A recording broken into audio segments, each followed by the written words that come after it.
Bismillahirrahmanirrahim. Assalamualaikum warahmatullahi wabarakatuh.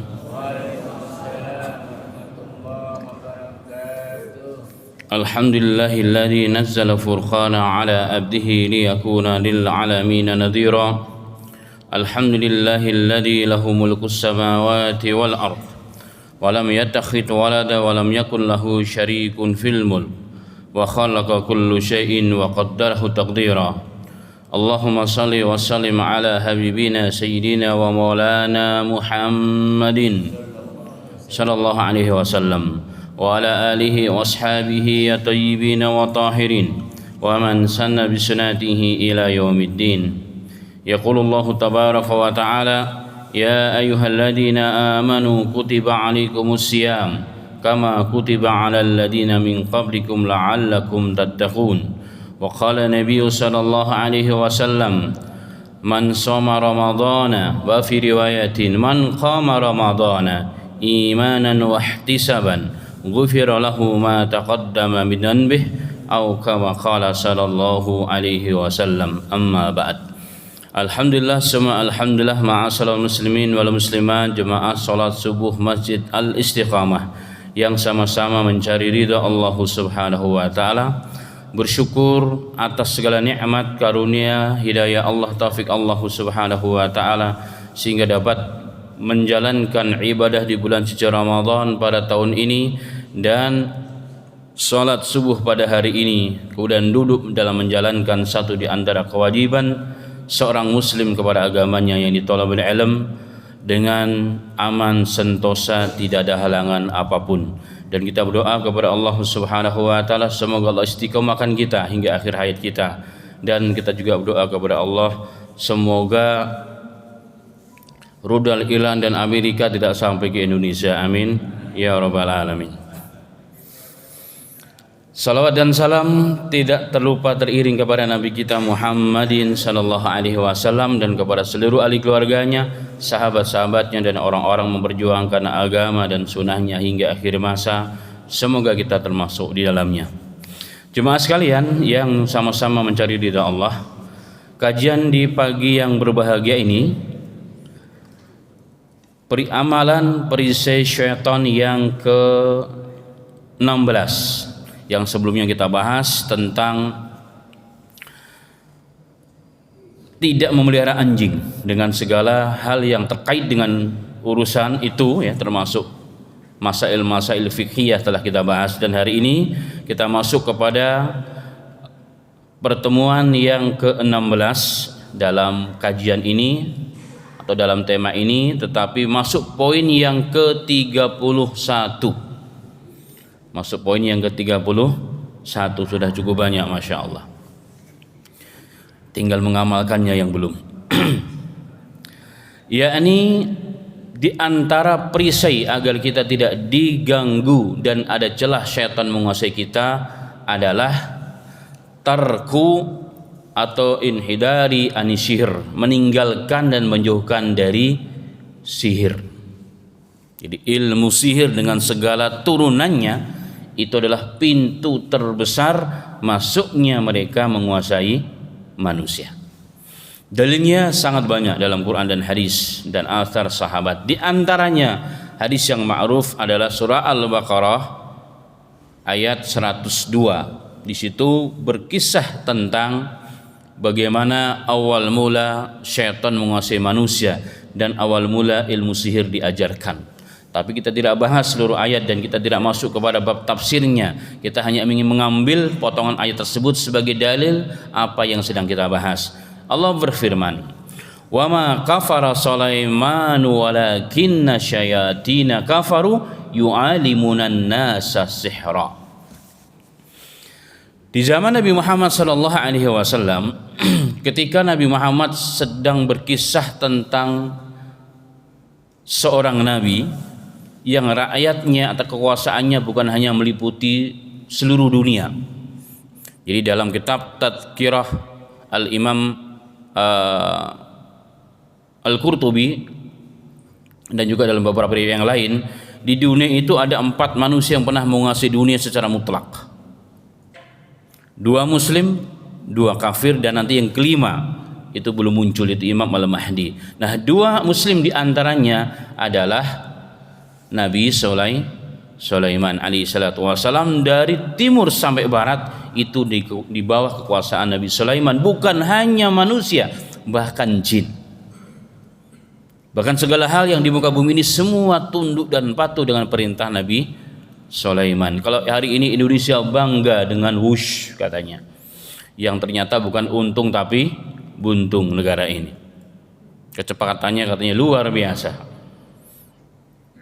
Nabi Sulaiman kendaraannya melampaui segala teknologi yang ada, yang kita banggakan atau kebanggaan manusia pada hari ini, yaitu apa?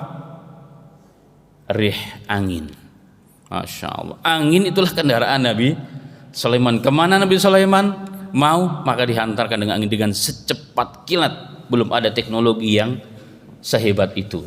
Masya Allah, tidak perlu pakai BBM, bahkan tidak perlu pakai baterai. Teknologi yang Allah siapkan kepada nabinya Sulaiman alaihi salatu wassalam. Orang-orang Yahudi ketika mendengar kisah Nabi Sulaiman yang bercerita tentang bahwa Nabi Sulaiman alaihi salatu wassalam, ya, mereka adalah seorang nabi, maka orang Yahudi yang pada hakikatnya dari zaman Nabi Muhammad, Yahudi pun telah meninggalkan ajaran Taurat. Kata pendeta Yahudi, tidak heran kalau Muhammad mengatakan Sulaiman itu nabi karena dia tukang sihir. Nabi Sulaiman dikatakan tukang sihir, mengajarkan orang sihir, padahal yang tukang sihir adalah orang Yahudi. Maka turunlah ayat ini, wa ma kafara Sulaiman walakinna syayatin kafaru. Yang kafir itu bukan Sulaiman karena belajar ilmu sihir, walakinna syayatin kafaru. Yang kafir itu adalah syaitan-syaitan. Kenapa jadi kafir? Yu'allimunan nasa sihra, karena mereka mengajarkan ilmu sihir. Jadi yang mengajarkan ilmu sihir adalah syaitan. Dan ayat ini menunjukkan dengan jelas bahwa belajar ilmu sihir itu bukan hanya dosa besar, jemaah. Bukan hanya dosa besar, tapi mengeluarkan orang dari keislaman. Begitulah yang ditegaskan oleh Al-Imam Ad-Dhahabi dalam kitabnya Al-Kabair. Jadi Imam Ad-Dhahabi itu orang yang subhanallah hafalannya luar biasa. Sekali lihat itu hafal. Hafal. Beliau menulis kitab Al-Kabair, kumpulan dosa-dosa besar dengan urutan, ada 70. Tapi itu tidak pembatasan. Nah, salah satunya yang diangkat oleh beliau adalah bahwa ilmu sihir itu bukan hanya dosa besar. Berdasarkan ayat ini dan juga dalil-dalil yang lain, pemain sihir itu kufur alias kharijin anil millah, keluar daripada ajaran Islam. Jadi ngeri sekali kalau di sana ada tukang sihir, cepat bertobat. Semoga di sini tidak ada kalau ke sihir, ya. Baik, itu dalil yang pertama jemaah sekalian, ya. Kayak tidak masuk kepada tafsir. Dalam ayat yang lain, surat Thaha ayat 69. Ini juga dianggap sebagai ayat-ayat ruqyah. Allah berfirman, wala yuflihus sahiru haitsu ata. Ketika Allah mengisahkan tukang sihirnya Firaun yang diajak duel, ya, atau diajak berantem dengan Nabi Musa alaihi salatu wasalam, ya, setelah kisahnya cukup panjang di mana mereka tukang sihir yang mahir, tukang sihir yang beneran itu akan tahu mana sihir, mana bukan sihir, mana mukjizat. Makanya ketika Nabi Musa alaihissalatu wasallam melemparkan tongkatnya dan tongkat itu berubah jadi ular besar, memakan semua ular-ular tukang sihir, mereka langsung paham ini bukan sihir tapi ini mukjizat. Tidak datang mukjizat kecuali seorang Nabi utusan Allah Subhanahu wa taala. Serentak tanpa dikomando mereka beriman kepada Allah sehingga Firaun murka. Nah, setelah kisah itu Allah mengatakan wala yuflihus sahiru haitsu ata. Dimanapun sihir itu tidak pernah beruntung. Makanya orang belajar sihir itu nggak ada baik-baiknya jemaah. Efeknya kepada kita, kepada keluarga, kepada masyarakat, apalagi kepada akidah agama yang dibawa. Selalu nggak ada yang tenang, hidupnya gelisah, berantakan. Kenapa? Walaupun dibilang bisa begini, bisa begitu, tapi karena memang bukan datang dari Allah, datang dari syaitan, dan syaitan itu adalah musuh kita. Rasulullah juga mengatakan dalam hadis yang sahih riwayat Bukhari, istanibu sab'a mubiqat, jauhilah oleh kalian 7 perkara yang menghancurkan kalian di dunia sebelum di akhirat. Satu di antaranya adalah was-sihr, dan juga sihir. Itu sihir. Maka sihir adalah jalan tolnya syaitan untuk menguasai manusia, bahkan mengeluarkan manusia dari jalan kebenaran, dari agama Allah Subhanahu wa ta'ala. Baik, kita masuk sedikit kepada definisi sihir ya secara umum. Sihir itu jemaah sekalian secara etimologinya, jadi tinjauan perspektif lugah bahasanya, sihir itu adalah sesuatu yang halus sebenarnya. Sesuatu yang samar dan halus, nggak kelihatan, tapi efeknya nyata. Itulah sihir. Nggak diapa-apain, tapi orang itu terasa. Pernah ada kasus ya, waktu kami sedang berdakwah di Pontianak, ya ada seorang pemuda yang gantung besar, masya Allah. Ternyata anaknya orang nomor 1 lah di sana. Ketika dia masuk dalam majelis begini, saya sempat melihat dia datang dulu salaman, saya lihat kok beda nih orang. Bukan saya melihat yang gaib, enggak ya. Tadi tanda-tandanya itu kan ada, Allah kasih tanda-tanda. Mukanya merah, kayaknya ada rasa ketakutan, tapi ada perang dalam-dalam. Saya bilang, Bang silahkan duduk, tapi kalau nanti 5 menit setelah ini terjadi sesuatu jangan kaget. Dia masih bertanya-tanya, kenapa Ustaz? Sudah duduk aja, ikut kajian. Nah di situ saya yakin betul, saya yakin hadis Nabi Muhammad. Rasulullah mengatakan, tidaklah satu majelis di rumah-rumah Allah yang diajarkan Al-Quran, diajarkan agama, kecuali turun kepadanya rahmat, sakinah, ketenangan, dan hafadhumul malaikah. Majelis tersebut diliputi malaikat-malaikat Allah. Bahkan dalam hadis yang panjang Rasulullah mengatakan, malaikat itu diperintahkan oleh Allah khusus mencari majelis ilmu yang tiap hari berkeliling seluruh dunia. Jika mereka mendapatkan majelis seperti ini, mereka saling memanggil, wahai teman-teman kemari. Sehingga dalam hadis yang sahih mereka bersaf-saf sampai langitnya Allah. Sehingga jemaah sekalian, keyakinan kita berdasarkan hadis ini, majelis seperti ini insya Allah bersama kita para malaikat Allah. Kalau kita bisa dihitung nih, kalau ada yang mau ngitung, tapi jumlah malaikat nggak bisa dihitung. Nah ketika malaikat datang, syaitan itu kabur. Nah kembali kepada kisah, benar saja anak itu belum sampai 5 menit ya, belum sampai 5 menit sudah so ngamuk. Badannya karena besar, mungkin 20 orang lebih megangi, nggak kuat, saya biarin aja biar mereka tahu bagaimana rasanya mengeruk ya. Orang minimal megangi lah begitu. Wah semua terpental. Saat kami nyerah, ya sudah, saya bilang bismillahirrahmanirrahim. Saya datang, saya cuma pegang beberapa tempat, langsung lemes. Nah yang ingin saya ceritakan adalah makna sihir itu adalah sesuatu yang tidak halus, samar, tidak nampak, tapi efeknya terasa. Saya bilang setelah panjang kisahnya, ceritanya, saya tanya, kamu anak siapa? Anak bla bla bla. Oh ya sudah, kalau anak begitu biasanya memang banyak, apalagi orang nomor 1 di kota tersebut. Sudah, bawa aja tuh yang kamu punya, ada yang punya bapak kamu. Betul, dia ambil jimat-jimatnya bapaknya, 3 rangsel tentara itu yang besar-besar. Sudah, saya bilang, saya anjurin ya, boleh? Saya anjurin, saya bakar. Jadi membakar jimat itu nggak usah takut, nggak ada ritual khusus, nggak akan bisa memberikan manfaat dan mudarat kepada kita kecuali izin Allah. Saya bilang, ini anak tolong taruh di masjid, tolong dijagain. Biar saya yang bakar di depan masyarakat, orang-orang kampung, biar mereka melihat. Saya bakar aja, tulisan macam-macam, ada raja, ada macam-macam, berbagai macam, ada pisau, ada keris, ada pedang dan sebagainya. Saya hancurin di situ. Yang saya katakan tadi, jadi efek sihir nggak terasa. Yang di masjid si pemuda tersebut kayak cacing kepanasan dibakar. Oh, tidak guling-guling, panas. Secara logika, secara kasat mata, apa kaitannya? Tidak ada, nggak ada sambungannya. Tapi kalau kembali kepada definisi sihir, itulah sihir tidak nampak oleh pandangan kasat mata manusia, tapi efeknya terasa. Itulah as-sihir. Sihir itu hakikatnya adalah tipuan, penipuan, dan pengaruh buruk ya. Makanya orang yang pandai berkata-kata, pandai berpuitis ya, maka dia seperti orang mensihir orang. Itu mana yang sama. Itu mananya sama. Maka Rasulullah pernah mengatakan inna minal bayani la sihra. Sesungguhnya di antara bayan itu ya, keindahan dalam bertutur kata, keindahan dalam merangkai kata-kata ya, itu adalah sihir, artinya punya pengaruh kepada yang mendengarkan. Nah, begitulah sihir secara bahasa. Kemudian jemaah sekalian, kalau kita lihat dari sisi istilah syariah Islam, sihir itu apa?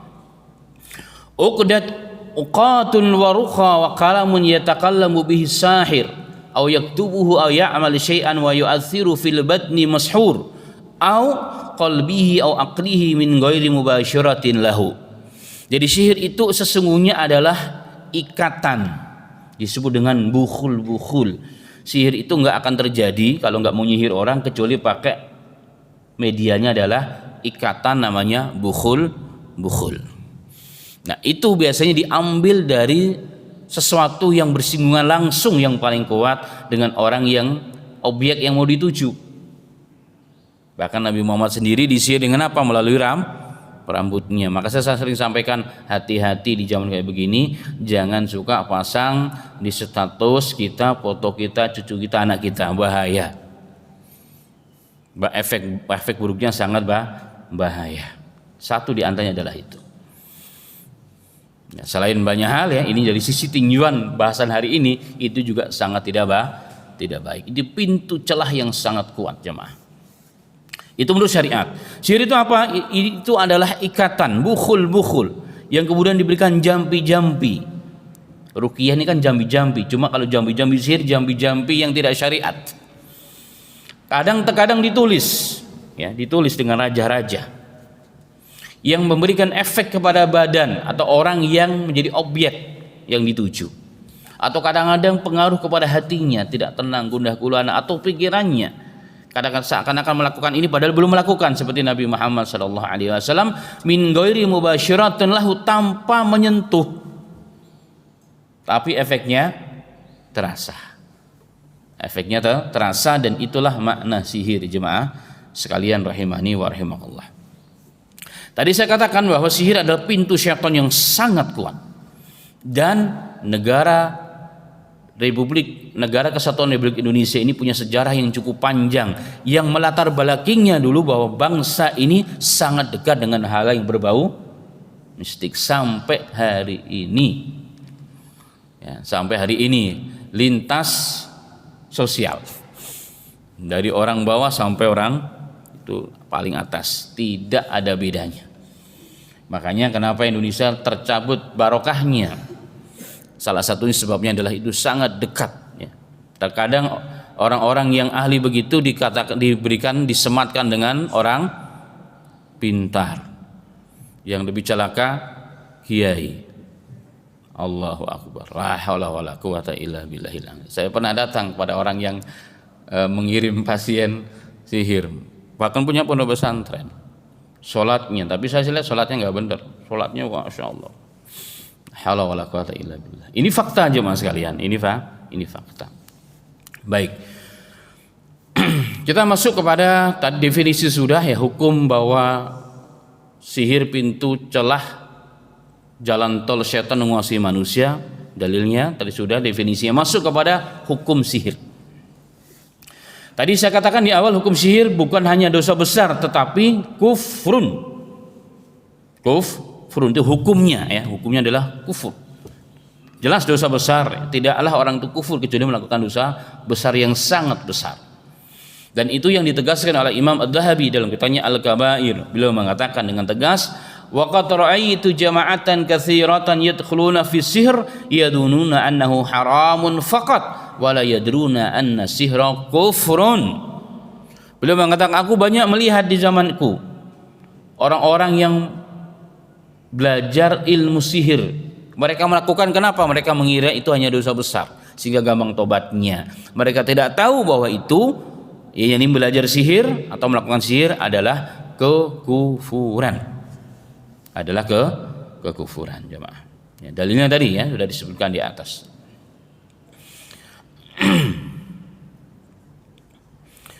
Kemudian jemaah sekalian rahimani wa rahimakallah.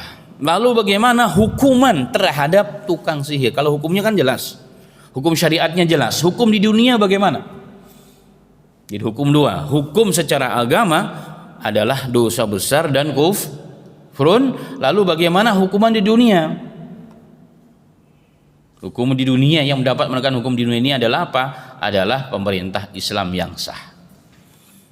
Kalau Indonesia nggak bisa tegak hukum yang ini. Al-Imam Dhahabi juga menukilkan bahwa jumhurul ulama, ini jumhur ulama, jadi sebagian besar ulama, terutama kalangan salaf, sahabat dan para tabi'in dan setelahnya, mereka mengatakan bahwa hukuman untuk tukang sihir adalah darbul bil saif, adalah eksekusi. Itu hukumannya. Darbul bil saif, jadi dieksekusi. Jadi pelakunya dieksekusi, hukuman had. Ini jumhur ulama terutama dari kalangan para sahabat Nabi dan para tabi'in. Di antaranya adalah apa? Umar bin Al-Khattab radhiyallahu anhu dalam riwayat Imam Bukhari menulis surat kepada seluruh gubernur-gubernur wilayah Islam yang di bawah kekuasaan Islam di zaman itu, Umar bin Al-Khattab radhiyallahu anhu. Beliau menulis, aniktulu kulla sahirin wa sahirah. Maka di seluruh seantero negeri Islam, jika kalian temukan wahai gubernurku, wahai wali-waliku, para tukang sihir baik laki-laki ataupun perempuan, semua harus dibunuh, dieksekusi, dihabisi. Itu kata Umar bin Al-Khattab. Begitu juga istrinya Rasulullah, putrinya Umar bin Al-Khattab radhiyallahu anhuma. Diriwayatkan juga ya dalam kitab Al-Muwatta dan lain sebagainya. Anna Hafsah radhiyallahu anha amarat bi qatli jariyatin laha saharatha. Jadi Hafsah itu pernah disihir oleh pembantunya. Maka ketika ketahuan, Hafsah memerintahkan supaya dieksekusi pembantu tersebut. Kenapa? Telah melakukan sihir. Bukan semata-mata karena telah mensihir dia, tidak, tapi telah melakukan sihir dan hukumannya telah ditegaskan dalam hal tersebut. Kemudian sahabat yang lain, Jundub, haddas sahir dalbu fi saif. Seorang sahabat juga yang lain mengatakan hukuman bagi tukang sihir adalah dipenggal dengan pedang. Ma'asyiral muslimin. Allahu akbar. Kalau ini ditegakkan, kira-kira apa yang terjadi di Indonesia hari ini? Karena banyak sekali ya perbuatan ini yang subhanallah, masya Allah, la haula wala quwata illa billah. Hanya Allah saja yang tahu. Yang orang menyangka itu hal biasa, itu dianggap kesaktian, itu dianggap mukjizat, dianggap karomah. Nanti sedikit kita akan bedakan. Padahal itu hakikatnya adalah sihir. Kemudian ada pendapat yang lain, cukup dibunuh ya, dan seterusnya. Tetapi jumhur ulama adalah dieksekusi, dibunuh. Apa sebabnya? Jelas. Karena para sahabat secara hukum kaidah fikih itu adalah ijma' amali. Kesepakatan sahabat secara amal sama, tidak ada satupun yang menentang, dan itu menjadi dalil terkuat dalam syariat setelah Al-Qur'an dan hadis dan ijma' sahabat. Jadi kesepakatan seluruh sahabat. Kapan dikatakan kesepakatan? Jika tidak ditemukan satupun yang khilaf, yang berbeda atau yang menentang pendapat tersebut, dan ini sudah terjadi di zaman sahabat Nabi. Ini terjadi di zaman sahabat Nabi Muhammad sallallahu alaihi wasallam. Baik. Maksud ke bab berikutnya secara singkat, apa sih ciri-cirinya orang yang terkena sihir, jemaah? Ciri-ciri orang terkena sihir apa sih? Ya. Jangan-jangan kita masuk di dalamnya ya. Apakah orang yang ngantuk dalam majelis terkena sihir? Ya, sihir setan. Ya, kalau ngantuk dalam perang itu rahmat, kata Quran. Tapi kalau ngantuk dalam kajian itu sihir setan. Sihir itu kan harus dikirim oleh orang. Setan tuh nyihir kita. Di sini kayaknya nggak ada yang ngantuk, alhamdulillah. Nggak ada yang tersihir. Baik, ciri umumnya ya, jemaah sekalian ya. Banyak sekali, tapi secara umumnya, ini tidak semuanya, secara umumnya ya. Orang yang biasa terkena sihir, emosinya nggak terkontrol biasanya, ekstrim, luar biasa, nggak masuk rasio lah, meledak-ledak luar biasa ya. Ibaratnya tiba-tiba bisa jadi bom atom, begitulah kalau dia sedang marah. Itu satu. Yang kedua, di sini orangnya lembut semua insyaallah. Yang kedua, suka mimpi buruk yang berulang-ulang. Nah, biasanya melihat hewan atau sesuatu yang menjijikkan, yang menakutkan. Yang menakutkan itu berulang-ulang. Itu di antara tanda-tandanya. Tetapi sakit yang aneh-aneh secara medis tidak terdeteksi. Enggak ketemu begitu ya. Tidak ketemu. Saya ada satu kasus, sebenarnya sekeluarga tapi jauh. Seorang nenek yang solehah sebenarnya, soleh karena masya Allah orangnya baik secara akhlak, kemudian secara ibadah masya Allah, tauhidnya masya Allah ya. Tapi ketika umur 90-an tahun lebih, hampir 100 ya, dia punya sakit yang aneh. Karena suaminya dulu mantan pejabat di Orde Baru ya. Maka dicek oleh para dokter ahli, ternyata mereka mengatakan ini secara fisik seharusnya sudah tidak ada nih orang. Tapi kok masih ada? Berarti ada sesuatu yang nggak dolin, orang bilang. Orang nggak dolin. Sudah dicoba didatangkan sana sini nih ya. Para ustadz, ruqyah dan sebagainya. Kasih ruqyah, ternyata nggak ada perubahan. Biasa kan kalau keluarga itu dengan keluarga kadang-kadang agak sedikit ada gengsi-gengsi, itu biasa. Maka ada istilah kalau orang jauh terasa bau wangi, kalau dekat terasa bau busuk. Kalau mentok baru. Nah, itu normal ya, itu normal, walaupun normalnya tidak baik ya, tidak baik. Akhirnya alhamdulillah dengan perantara itu ya kita silaturahmi lah, niat silaturahmi. Dan saya sudah bawa memang air ruqyah 30 juz. Kita bawa ke sana di Cinere rumahnya. Sampai sana seperti biasa ya, selama silaturahmi. Pulang dari sana anaknya tanya, Ustadz, tadi ngelihat sesuatu enggak? Ngelihat, tadi udah ngobrol kan? Bukan itu maksudnya. Sesuatu yang enggak nampak oleh kita. Saya kan bukan jin. Saya tidak akan melihat apa yang manusia tidak bisa dilihat. Tapi kemarin katanya pada ngelihat. Orang yang mengatakan melihat sesuatu yang enggak bisa dilihat oleh manusia, dia sendiri adalah jin. Jadi gampang jemaah sekalian ya.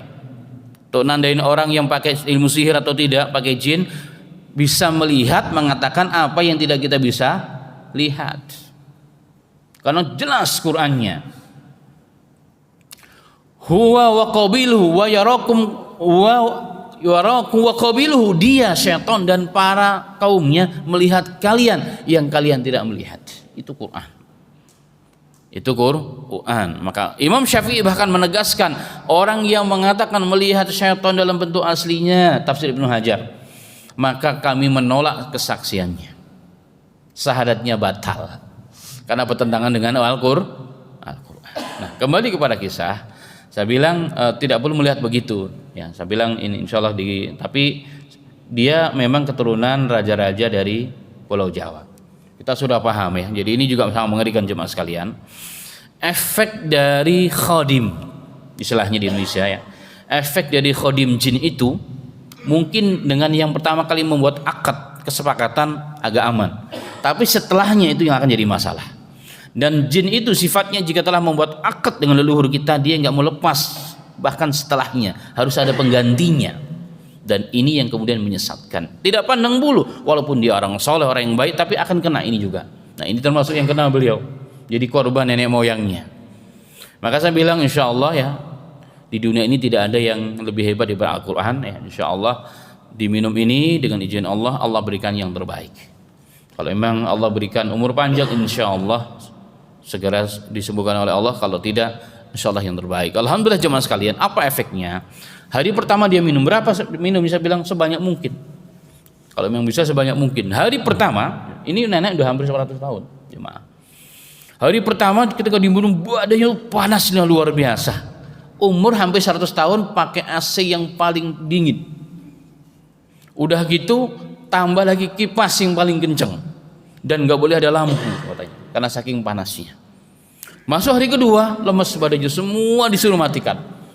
Masuk hari ketiga, alhamdulillah Allah kasih jalan yang lempeng terus kembali kepada insya Allah Tuhannya, Allah Subhanahu wa Ta'ala. Nah, ini maksud saya ingin saya ceritakan adalah apa? Orang yang biasanya terindikasi terkena ilmu sihir. Ilmu sihir itu bukan berarti disihir oleh orang ya, seperti tadi kasus. Itu punya penyakit yang secara medis tidak bisa dideteksi. Maka kalau nggak bisa dideteksi jangan dipaksakan ke dokter, nanti kan dia obat dari situ dia akan kena. Ada kasus orang yang kayak maaf ya, agak kurang lah begitu ya. Tapi secara medis enggak. Tapi orang tuanya memaksakan terus, akhirnya apa? Dikasih obat penenang. Lama-lama jadi dol. Nah, ini yang jadi masalahnya. Asalnya nggak ada masalah, obati dengan cara yang benar. Tapi karena salah jalan dikasih obat medis, apa yang terjadi? Lama-lama beneran kurang. Nah, ini harus dihindari, harus cepat ditangani ya, harus cepat ditangani. Ini yang berikutnya. Kemudian juga jemaah sekalian biasanya suka lupa berat, lupa berat. Nyari kunci sampai marah-marah, siapa yang ambil kunci mobil ini, tendang sana sini, semua dimarahin, anak cucunya istri dimarahin. Ternyata dari kantongnya. Ternyata di kantong. Ada begitu bapak-bapak di sini? Itu kena sihir apa namanya? Sihir kecil itu. Sihir kecil. Allah musta'an. Dan dia biasanya sangat takut dengan suara azan dan orang baca Al-Qur'an, apalagi kalau bacanya Qur'an yang benar. Takut. Dia akan marah-marah, maunya lari, mau suruh matikan. Nah, kalau itu TV ataupun radio, atau kalau kita baca suruh diam, suruh berhenti. Nah, ini di antara tanda-tanda. Oh, berarti orang-orang maaf yang non muslim itu kalau dengar azan suka marah. Iya, mereka semua ada. Karena setiap manusia kan sudah dibarengi oleh apa? Qarin. Kalau kita lemah pasti mereka ganggu kita. Nah, yang berikutnya jemaah sekalian adalah apa? Biasanya ya, ibadah itu nggak mau mereka. Kalau ibadah juga nggak ada aturannya, nggak sesuai dengan aturan Nabi Muhammad SAW. Termasuk dosa yang besar adalah meninggalkan sholat tanpa sebab yang jelas. Tanpa sebab yang jelas, dan paling takut kalau diajak ke majelis ilmu. Majelis ilmu itu dijaga oleh malaikat Allah Subhanahu wa Ta'ala. Nah, ini tanda-tanda ya, ini tanda-tanda. Tapi bukan berarti tanda-tanda ini kemudian sampai kita di rumah jadi mizan timbangan. Oh, jangan-jangan bapak ada ini, bapak kena sihir ini. Jangan semua orang dikatakan kena sihir. Ini hanya tanda-tandanya ya. Ini hanya tanda-tanda untuk apa? Untuk menjaga diri kita. Sekali lagi, disihir itu karena gangguan setan bukan berarti orang yang nyihir ya. Kenapa saya katakan berulang-ulang dari awal pun saya sampaikan.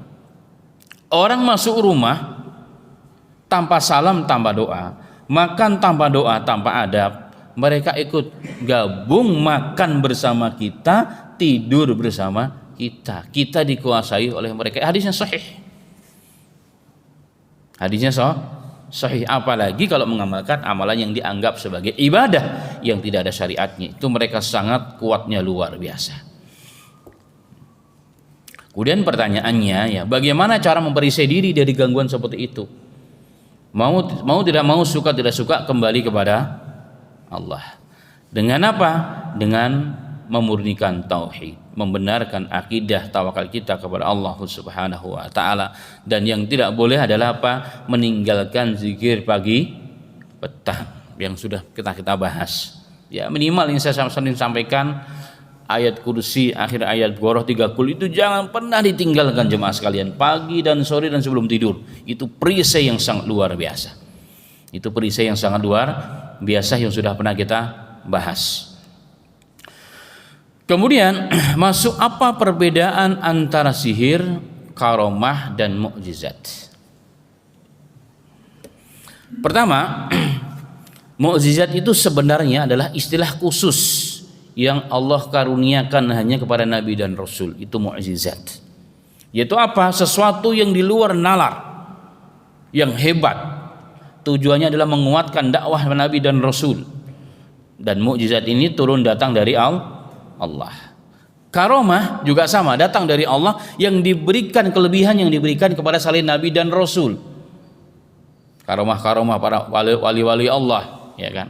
Para wali-wali Allah dengan doa bismillahirrahmanirrahim orang sembuh. Contohlah ya, Khalid bin Al-Walid ya, punya karomah apa? Ditantang oleh musuh Islam, jika agama kamu benar wahai Khalid panglima Islam, minum ini racun yang paling gasat. Dia katakan, ya Allah, saya ditantang oleh musuhku, ini kaitannya bukan urusan mati dan hidupku, tapi urusan adalah dakwah yang dibawa oleh nabimu. Ya Allah, bismillah, kau jangan kau berikan efek buruk, efek negatif kepada racun. Diminum dengan bismillah la yadurru ma'asmi sama, alhamdulillah enggak ada masalah.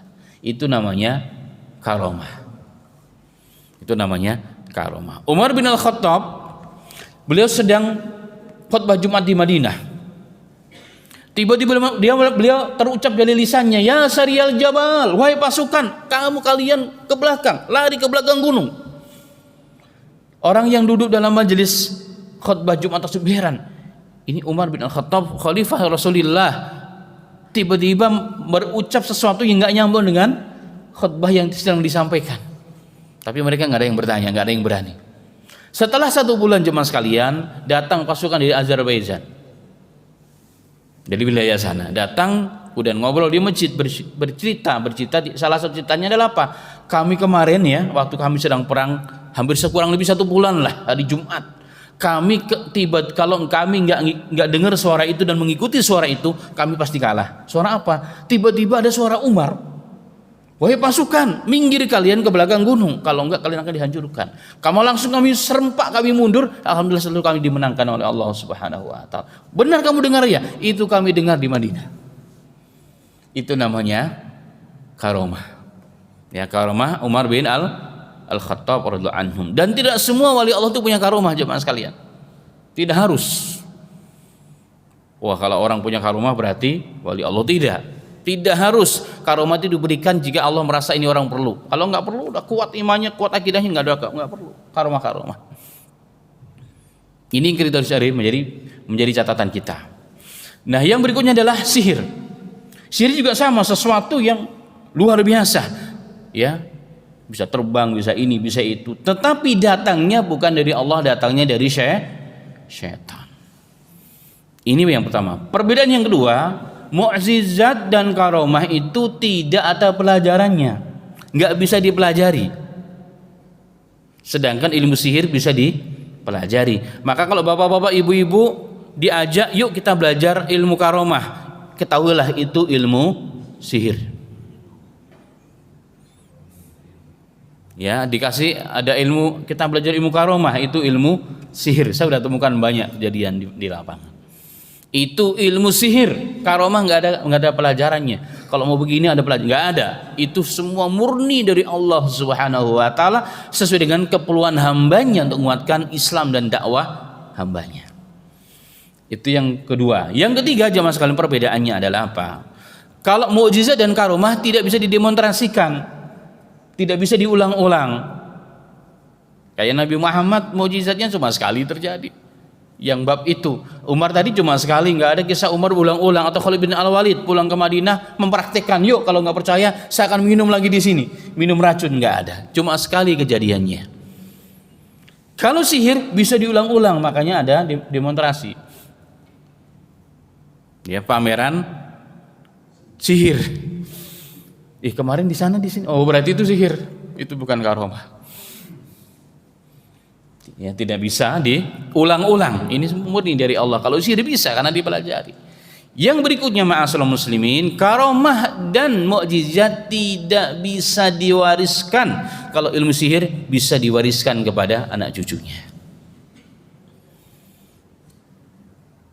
Ya, itu yang paling gampang ya. Itu paling gampang nanti. Jelas kalau secara lahiriahnya orang yang punya karomah, orang punya mukjizat adalah orang yang dekat dengan Allah. Kalau laki-laki berarti sholatnya di masjid. Orang bilang ini wali, ini punya karomah, punya mukjizat, tapi kagak pernah sholat, tapi bisa nyembuhin orang.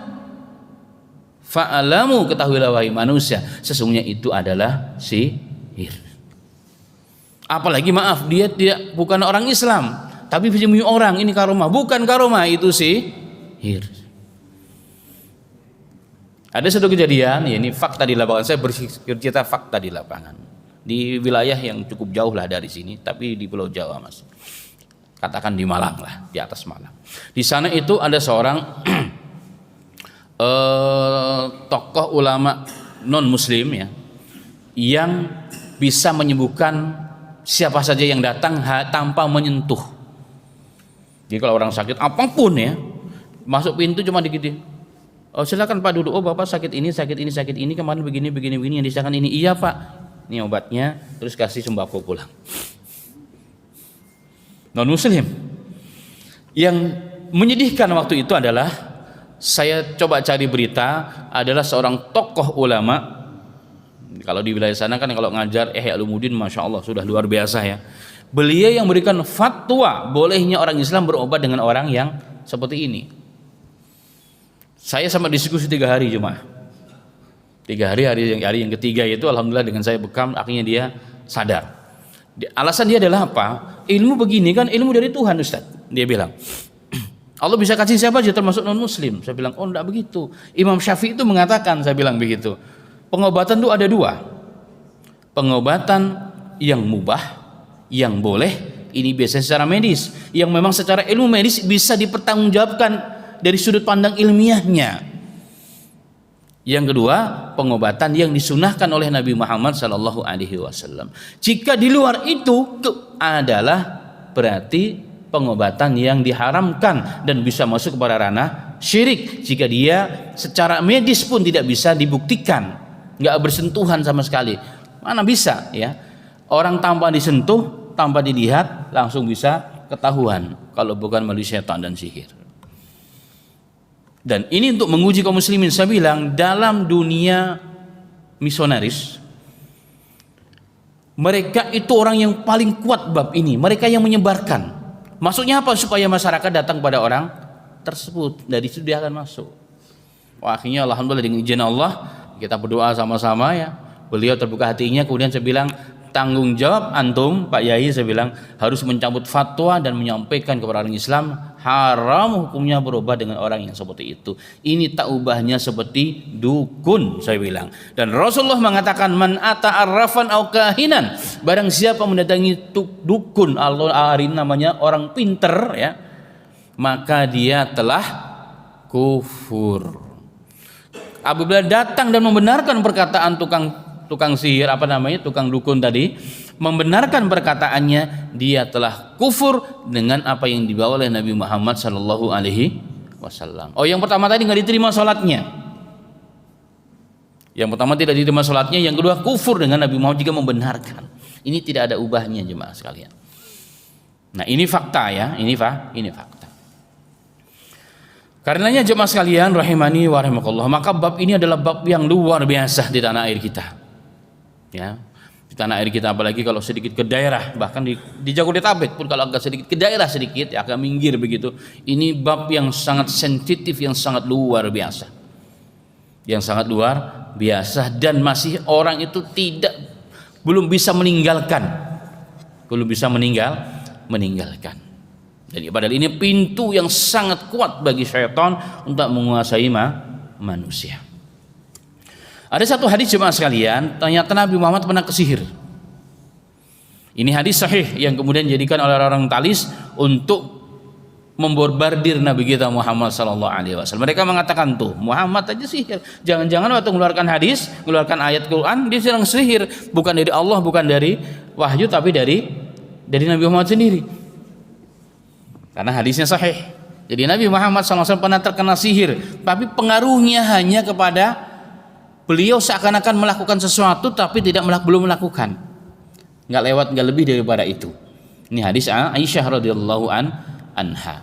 Tapi kemudian Nabi Muhammad ketika bercerita kepada Aisyah, kemudian dia merasakan ada yang aneh pada dirinya, berdoa kepada Allah, kemudian Allah sembuhkan.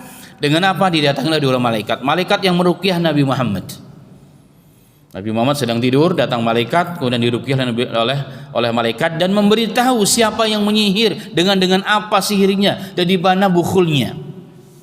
Yang menyihir ternyata orang Yahudi namanya Labid bin Al-A'sam. Jadi orang Yahudi di Mesir sampai hari ini mereka adalah orang paling mahir dalam bab ini. Mungkin kita masih ingat ya, film Harry Potter itu adalah gambaran sebenarnya jemaah. Cuma orang tidak sadar. Dan itu memang ada sampai hari ini tempat untuk pembelajaran seperti itu. Maka tidak akan menjadi tokoh mereka kecuali mereka menjadi ahli itu. Ini yang banyak orang tidak paham. Dan ini sudah terjadi di zaman Nabi Muhammad sendiri disihir oleh siapa? Labid bin Al-A'sam. Dengan apa? Dengan fi mishtin musyatatin wa ju'fi tal'ati dzakar. Dengan sisir yang ada rambutnya yang tersisa dari rambutnya Nabi Muhammad yang diikat dengan pelepah kurma yang jantan. Dimasukkan di mana? Di sumur namanya Darwan. Ketika Nabi Muhammad mengecek dengan para sahabat, ternyata sampai di sana airnya itu berwarna seperti hina, kemerah-merahan, seperti daun pacar. Kemudian dikeluarkan oleh Nabi Muhammad sallallahu alaihi wasallam, kemudian ditimbun oleh Nabi Muhammad sallallahu alaihi wasallam. Hadis ini sahih riwayat Bukhari dan Muslim. Artinya jemaah sekalian rahimani rahimakumullah, hadis ini menunjukkan kepada kita Nabi Muhammad pernah disihir. Tapi penjelasan ulama, sihirnya Nabi Muhammad tidak merusak risalahnya, kenabiannya, tidak berpengaruh kepada agamanya, tidak berpengaruh kepada Al-Quran dan hadis yang dibawa oleh Nabi Muhammad sallallahu alaihi wasallam. Tetapi ini menunjukkan kepada kita bahwa Nabi Muhammad itu juga seorang manusia. Sihir kan bagian dari sakit. Sebagaimana orang sakit, Nabi Muhammad juga sakit, tapi efeknya tidak sebagaimana orang lain. Makanya ada orang bertanya, Ustaz, apakah orang hafidhul Quran bisa kena sihir? Bisa. Saya punya teman orang Afghanistan, hafidhul Quran, imam, suaranya bagus, dia bahkan kena sihir. Yang meruqyah para hafiz, ada yang salah dibenarkan oleh setan yang di dalamnya. Jadi bisa. Saya bilang begini, loh kok bisa? Ya, sampai pengaruhnya luar biasa. Saya bilang begini, seorang tentara ketika dia punya senjata, tapi senjatanya nggak dibawa kemana-mana, orang takut tidak? Takut dengan baju tapi nggak takut dengan senjatanya. Begitu juga seorang hafidhul Quran, ya, dia punya Quran, tapi Qurannya hanya ditaruh di kepalanya, nggak sampai hati dalam bentuk amalnya. Maka yang begini tuh gampang terkenanya. Artinya tidak mendarah daging, mengalir dalam darah dan dagingnya Al-Quran itu. Maka yang begini itu gampang, kalaupun kena sebagaimana orang-orang awam yang kena. Dan ini telah terjadi ya kepada banyak kasus-kasus yang terjadi di muka bumi ini. Kemudian jemaah sekalian, yang terakhir dalam beberapa riwayat, Nabi Muhammad SAW kemudian setelah disembuh dari sihir, dibekam dirinya jemaah, ya, di kepala yang paling ujung itu dibekam oleh Nabi Muhammad. Begitu juga salah satu cara untuk membersihkan dari pengaruh sihir dan dibekam di sini. Itu juga bagian dari sunnah Nabi Muhammad Sallallahu Alaihi Wasallam. Pertanyaannya, Nabi Muhammad dikuah pakai apa oleh malaikat? Ini menjadi sebab turunnya Al-Mu'awwidataini, dua surat pelindungan. Qul a'udzu birabbil falaq, qul a'udzu birabbin nas. Nabi Muhammad diruqyah, dibaca oleh malaikat, dan ini sekaligus menjadi asbabun nuzul turunnya dua surah tersebut kepada Nabi kita Muhammad sallallahu alaihi wasallam. Baik. Masih ada waktu apa? Sudah habis? Tanya jawab. Baik. Sebelum masuk tanya jawab secara singkat, sihir itu macam-macam jemaah ya. Sihir itu macam-macam. Ada sihir pemisah, tafrik. Ya, ada orang yang dan ini yang paling tinggi bagi syaitan. Yang pernah kita bahas, suami istri tiba-tiba cerai, orang mau nikah tiba-tiba batal. Nah, ini banyak kasus terjadi. Ini ada pengaruh sihir. Kemudian ada namanya ilmu pelet, mahabbah, itu juga sama. Ya. Maka ada istilah cintaku ditolak, dukun bertindak. Nah, ya. Ini juga bagian ya. Kemudian ada sihirul junun, gila dan sebagainya, marid dan sebagainya. Ini banyak ya di antara jenis-jenis sihir yang ada dan nyata dalam kehidupan nyata sampai hari ini, dan itu memang ada ya. Itu memang ada secara perspektif Islam, tetapi kita tidak boleh bersentuhan dengan mereka. Sesungguhnya bab ini cuma bab yang cukup panjang ya, dan biasanya cukup menarik ya, karena ini banyak terjadi di lapangan ya. Tapi karena waktu jualah yang membatasi kita, lain kali kita bisa sambung lagi insyaallah. Silakan saya kembalikan kepada DKM. Fadhil silakan.